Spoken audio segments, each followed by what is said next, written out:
Top Gun: Maverick is the long-awaited sequel to the late Tony Scott's 1986 classic, with Tom Cruise returning as the titular Maverick. And I'm not kidding when I say this movie is long-awaited.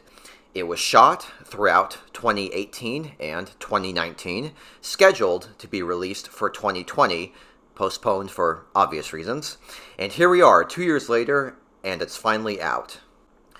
I have to be honest when I say I'm not the biggest fan of the original Top Gun.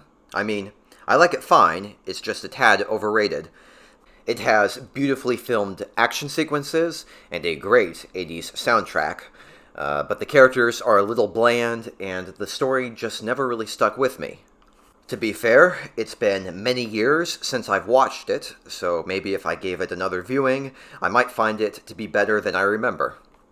So, I didn't have terribly high expectations for its sequel, but the moment the end credits popped up, I realized that this isn't just as good as the original, but even better. The filmmaking is excellent. The style of its direction is a throwback to 80s movie making, but never seems dated. It appears to be shot on celluloid, and it looks so good. The cinematography looks so shiny and so natural, yet contains just the right amount of grain that comes with celluloid.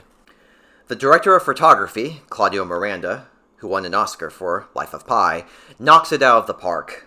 And if this movie was shot digitally, then it just further proves that digital can look just as cinematic as film. Let's talk about Tom Cruise. He very well may be the last movie star who has been around for decades, but has never had the experience of being a has-been. Will Smith can't say that, Johnny Depp can't say that, Jim Carrey can't say that, but Cruise is probably the only one who can. Tom Cruise is one of the few who can bridge the gap between movie star and actor.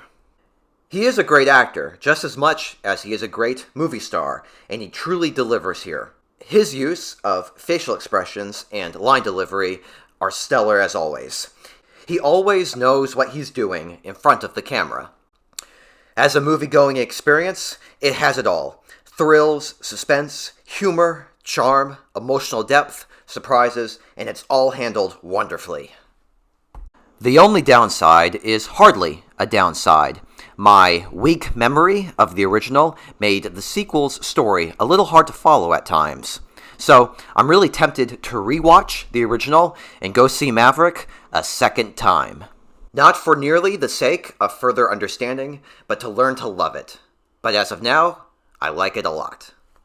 I give Top Gun Maverick 3.5 out of 4 stars. Hold on, this is an update. I have seen the movie a second time, and because of that, I have a sufficient understanding of the story, despite having yet to revisit the original. Oh, and it's even better on the second viewing. So, I can now give Top Gun Maverick 4 out of 4 stars.